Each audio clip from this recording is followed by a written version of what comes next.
இது இது எங்களுக்கு மட்டும் இல்ல, ஒட்டுமொத்த தமிழக மக்களுக்கும் இது ஒரு மகிழ்ச்சியான தருணம். ஏன்னா இன்னைக்கு ஒரு 70 ஆண்டுகளுக்கு பிறகு தமிழகத்துல ஒரு மிகப்பெரிய மாற்றம். இந்த மாதிரியான சூழ்நிலை இதுவரை தமிழகத்தில் இருந்ததில்லை. எப்படின்னா ஒரு கட்சி ஆரம்பிக்கப்பட்டு 2 ஆண்டுகள்ல ஒட்டுமொத்த தமிழகத்தில் இருக்கிற கடைக்கோடி கிராமத்தில் இருக்கிற ஒரு கடைசி வீடு வரைக்கும் இன்று எங்களுடைய தலைவர் சென்றடைந்திருக்கிறார். எங்கள் தலைவர் இந்த 2026 தேர்தலில் முதல்வராக வர வேண்டும் என்று கடைக்கோடி இருக்கிற கடைசி மக்கள் வரை அனைவரும் ஆசைப்படுகிறார்கள். இது மக்களுக்கான அரசாக இருக்கும் என்று நம்புகிறார்கள். 2 வருஷத்துல இவ்வளவு பெரிய ஒரு ஒரு ரீச், இவ்வளவு பெரிய மக்கள் ஆதரவு இருக்கும் என்றால் அது எங்களுடைய தலைவருடைய 30 ஆண்டு கால உழைப்பிற்கு கிடைத்த ஒரு வெற்றி தான். இதற்கு முதல் தேர்தலாக எங்களுடைய தமிழகம் வெற்றி கழகம் ஆரம்பிக்கப்பட்டு முதல் தேர்தலாக வர 2026 சட்டமன்ற தேர்தலை எதிர்கொள்ள போகிறோம்.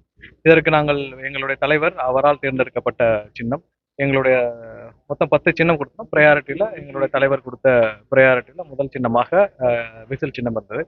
கண்டிப்பாக எங்களுடைய தலைவரின் ஆசைப்படி தமிழக மக்களின் ஒட்டுமொத்த எதிர்பார்ப்பும் ஒட்டுமொத்த ஆசையும் எங்களுடைய தலைவர் என்று முதல்வராக வர வேண்டும் என்பதால் அதற்கு முதல் படியாக இந்த சின்னம் வழங்கப்பட்டுள்ளது. கண்டிப்பா கடந்த ஒரு 2 மாதமாக தமிழகத்துல எங்க போனாலும் மக்கள் எல்லாம் கேட்கறது உங்களுக்கு என்ன சின்னம்ன்றதான். ஏன்னா இவ்வளவு தூரம் ஒரு மக்கள் அனைவரும் என்ன சின்னம்னு போற இடத்தெல்லாம் கேட்கறதுக்கு என்னன்னா, அவர்கள் பொதுமக்கள் அனைவரும் வாக்களிக்க தயாராகி விட்டார்கள். எங்களுக்கான என்ன சின்னம் என்பதை பொதுமக்கள் தினமும் எதிர்பார்த்து காத்துக் கொண்டிருந்தார்கள். அவர்களின் ஒட்டுமொத்த எதிர்பார்ப்பும் இன்று ஆசையும் என்று பூர்த்தியாகப்பட்டது.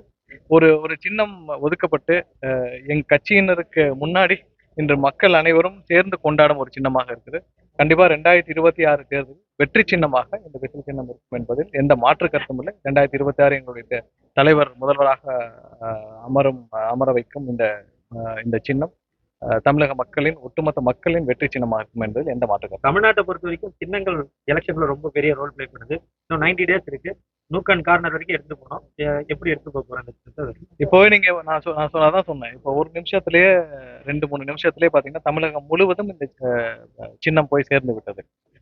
எங்களுடைய கட்சியினரும் அங்கங்கே அவர்கள் அனைத்தும் சின்னத்தை கொண்டு போய் சேர்க்கும் வேலைகளை செய்வார்கள். மக்களுக்கான சின்னம், எங்களுடைய கட்சி சாமானிய மக்களுக்கான கட்சி. மக்களுக்காக ஒருவர் அனைத்தையும் ஒரு 30 ஆண்டு கால உழைப்பை மாற்றிவிட்டு இன்னைக்கு வேண்டாம், இது வரைக்கும் வருஷத்துக்கு ஒரு 500 கோடி சம்பாதிச்சிருந்த சம்பாத்தியம் வேண்டாம், மக்களுக்காக வந்தேன்ற ஒரு ஒரு ஒரு திடமான முடிவை எடுத்த ஒரு தலைவருக்காக ஒட்டுமொத்த தமிழகமும் கண்டிப்பாக காத்துக்கிட்டு இருக்குது. மக்களை மட்டுமே நம்பி எங்களுடைய தலைவர் இந்த பயணத்தை மேற்கொண்டார். மக்களும் அதை ஏற்றுக்கொண்டிருக்கிறார்கள். ஒட்டுமொத்த தமிழக மக்களும் அதை ஏற்றுக்கொண்டிருக்கிறார்கள். மக்கள் அனைவரும் சேர்ந்து இந்த தேர்தலில் கண்டிப்பாக எங்களுக்கு அனைவருக்கும் எங்களுடைய தலைவரின் வேட்பாளர்கள், எங்கள் தலைவர் நிறுத்தும் அனைத்து வேட்பாளர்களுக்கும் ஒரு ஒட்டுமொத்த வெற்றியை தருவார்கள் என்பது எந்த மாற்று கருத்தும் இல்லை. தலைவர் பேசினாங்க சின்ன ஒதுக்கீடு பண்ணதுக்கு பிறகு தலைவரிடம் தகவல் இல்ல, தலைவர் கண்டிப்பாக பார்த்துருப்பார். இதுவரை எங்களுடைய பொதுச் செயலாளர் பேசியிருப்பார். அது கண்டிப்பாக. நன்றி. தேங்க்யூ.